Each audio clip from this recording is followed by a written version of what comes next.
Thank you very much. Good evening, I would say now. Thank you for invitation to strengthen your conference, I believe. Prepared material with support of my colleagues from Forest Inventory in Poland.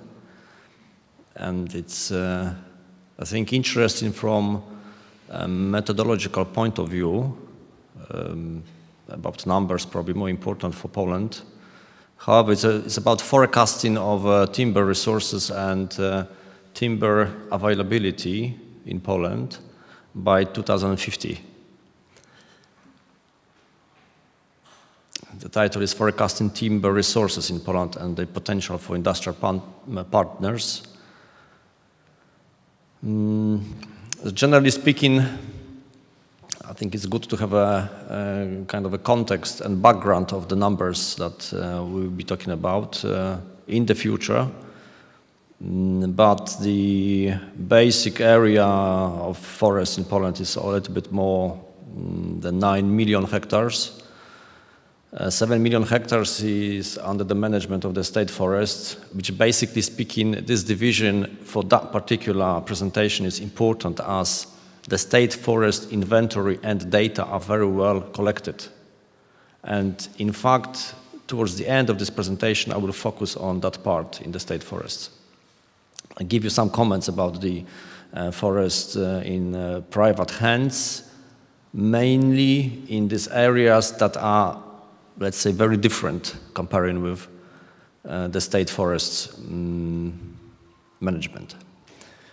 So, for example, getting to those differences, you can see in green numbers. Yes, the stocking is 288 cubic meters per hectare in the state forest, and is significantly less, which is 250 cubic meters per hectare. But also, if you look at the average age, yes, 60 years for state forests and 50 years in private hands, which also suggests that this number, in terms of stocking, can be lower. And the final product, which is timber, for Polish conditions, is more or less around 40 million cubic meters. This prediction of timber resources in the next 25 years is based on data that represents more or less 99% of harvested timber, yes, in the state forest or private forest. If you look at the percentage, this around 1.5 million cubic meters being harvested in private forestry in Poland. I think there are similarities in Latvia along the area of forest in private ownership in Poland is about 1.5 hectare. Is that small also in Latvia? Maybe bigger? We don't know. Okay, anyway. Bigger, yes? Well, this slide is, I think, can be interesting for those who are a little bit more involved in monitoring of timber resources, or is someone who is, let's say, more interested in inventories. So basically speaking, this prediction is based on these 7 parameters considered in a future expectation of timber resources. So the starting point is the current increment per hectare. In Poland, it's around 9 cubic meters per hectare per year.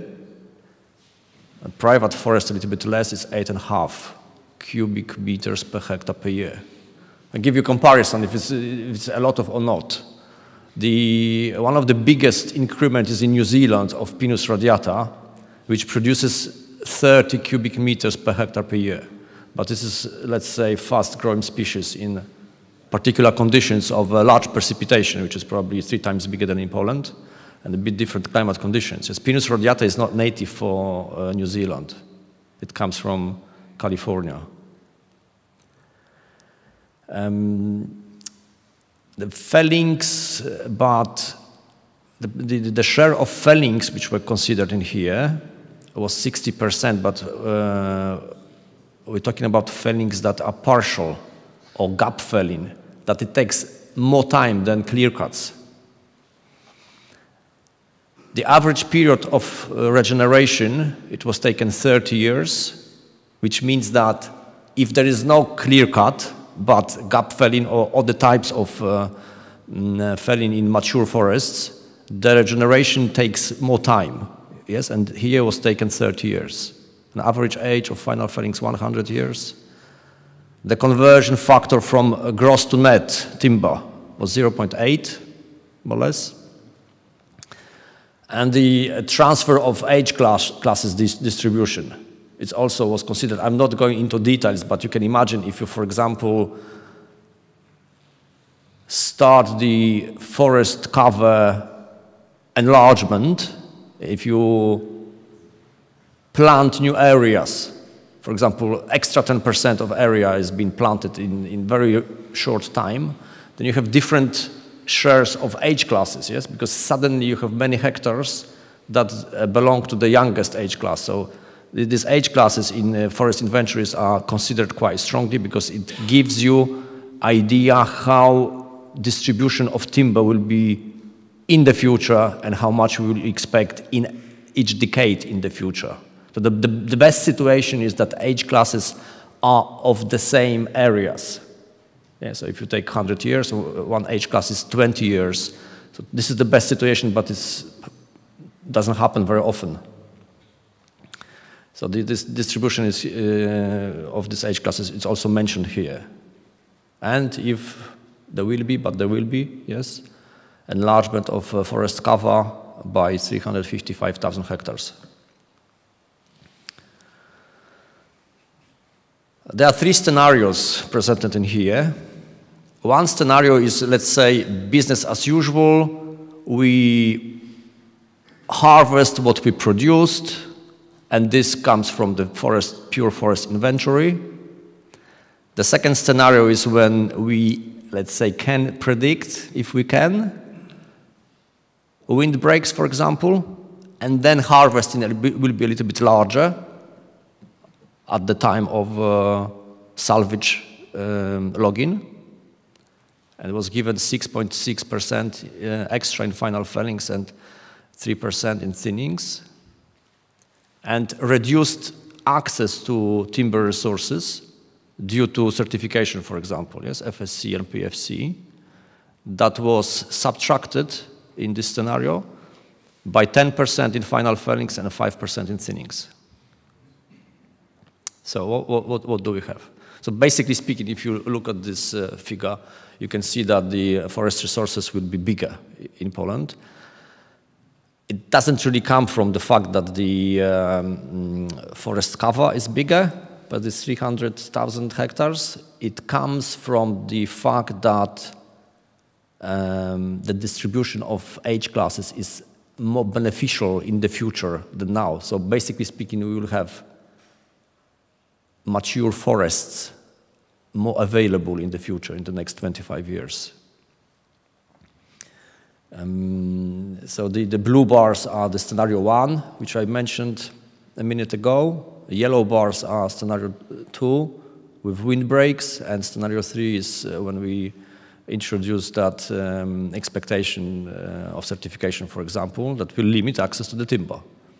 So what do we have basically? If we look at the, let's say, early 20s, which is a few years ago, the growth of timber resources in the scenario 1, in the pure, let's say, scenario, will be by 15% by 2051. If we take this scenario with windbreaks, for example, the growth will be by 12%, and by 19% when we apply a larger protection of the forest. Yeah, so we harvest less, we have resources, but you will see result later. It doesn't mean it's better for access to the timber in the end. And if you look at this red line, you can see that there is a growth of forest area by less than 1%. Here we have information about the age, average age, what will happen. So basically speaking, the average age of the forest in 25 years either will be not change in the green scenario that we protect more than we need now, then it's a lower age by about less than 5%, yes, from nearly 63 years to 60.5 years in the scenario 1, this is the blue line, and less than 60 years in the scenario 2, when we have calamities included in the prediction.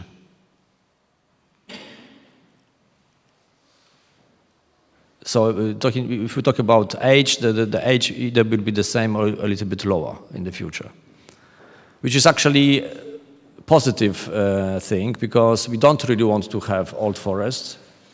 We don't really want to produce CO2 by the process of decomposition.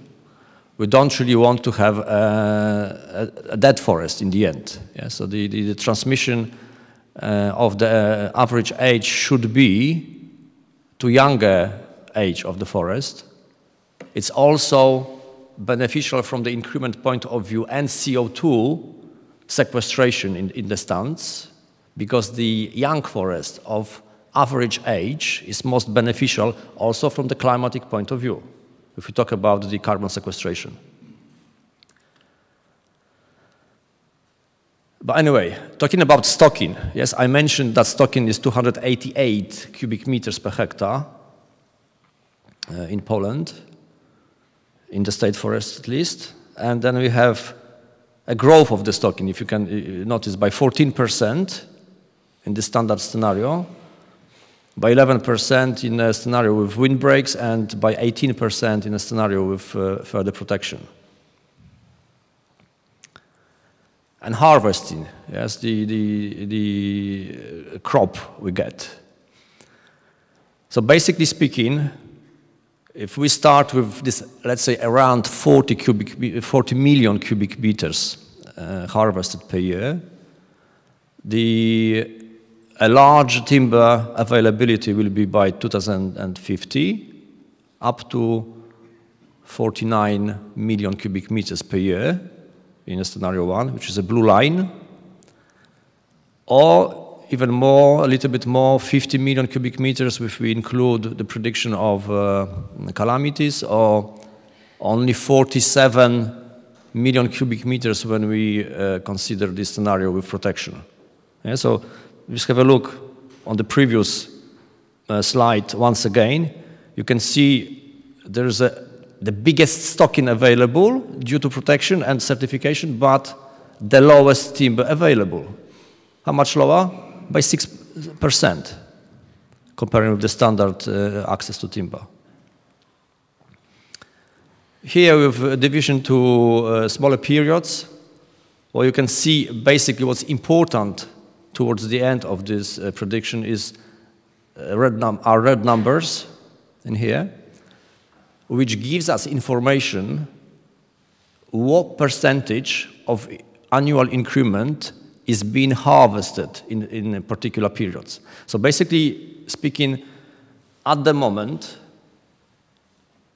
if you focus on scenario 1, this is the first column with number, we harvest about 75% of annual increment in the particular year. So 25% is being left in the forest to boost stocking, to make it, let's say, more timber in the forest. However, towards the end of this analyzed period, you can see that the harvest of increment will take 92%. So this 92% also has an impact on this enlarged numbers, which is about 50 million cubic meters per year. You can ask a question, is it good or bad? I think it's a good question for discussion at the end of this presentation. And if we look at scenario 1.3, which includes certification and further protection of the forest, you can see that equivalent numbers that shows the percentage of increment being harvested are lower in each case, yes? So it's 75 versus 69. And in the scenario for the end of the period, 2050, we have 92% versus 89%. So basically speaking, the protection philosophy makes also a lower intensity of harvesting. The conclusion, in short, There will be growth of timber resources by 12 to 19% in different scenarios. The growth of forest area will be by less than 1%. The timber harvesting will grow by 24%. In a standard scenario, I'm talking about these blue bars, yes, the scenario 1. No any changes later on. And the certification will include limitation to timber resources by 6%. Thank you very much.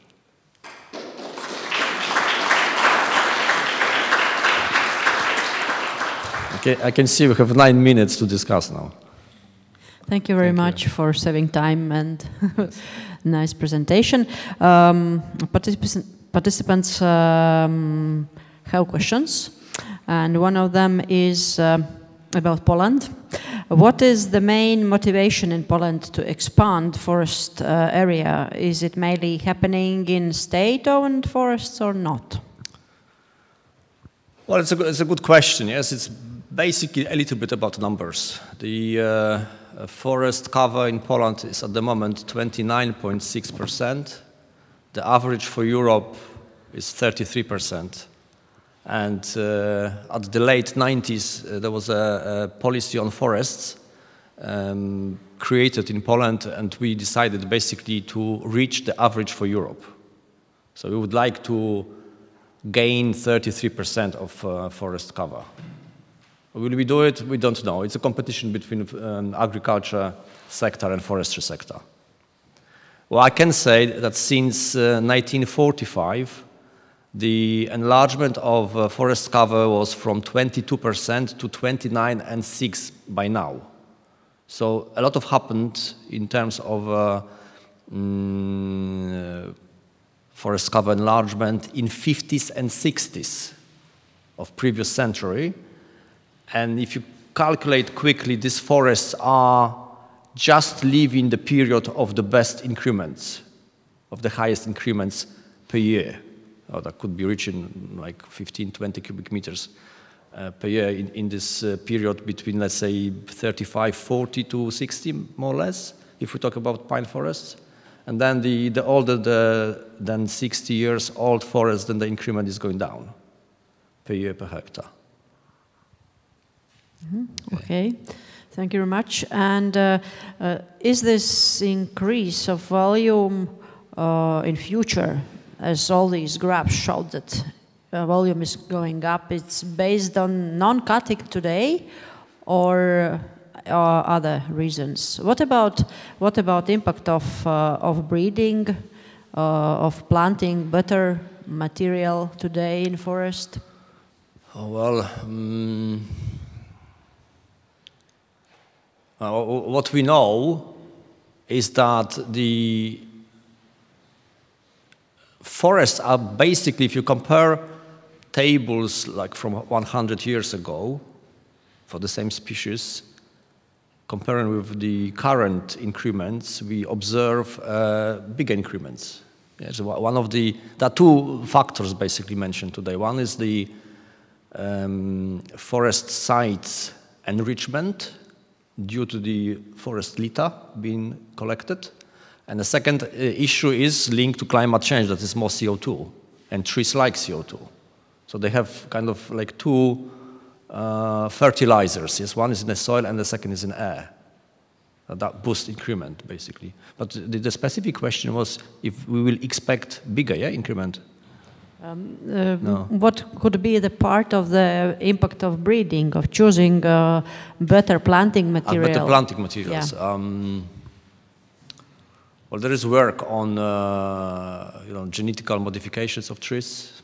It's been carried out, but one of the aim is to produce a timber which is, with smaller nodes, yes, and smaller branches, smaller diameter branches, with big increments. But I don't know evidence of that work yet. It is. I would say we are focused more on forest conversion. So if we observe that the forest sites, or let's say maybe the other way around, if the species composition is not a right one for the forest side, for the richness of the soil. We rather try to make a conversion of the forest, introducing other species, either in a slow way that gradually is done, because then we expect, if it's a better match between species and the soil conditions, we should expect a better increment and also a better health of the forest. So this is more done in terms of strategy, rather than we observe that there's a particular impact of genetical modification of trees on increments.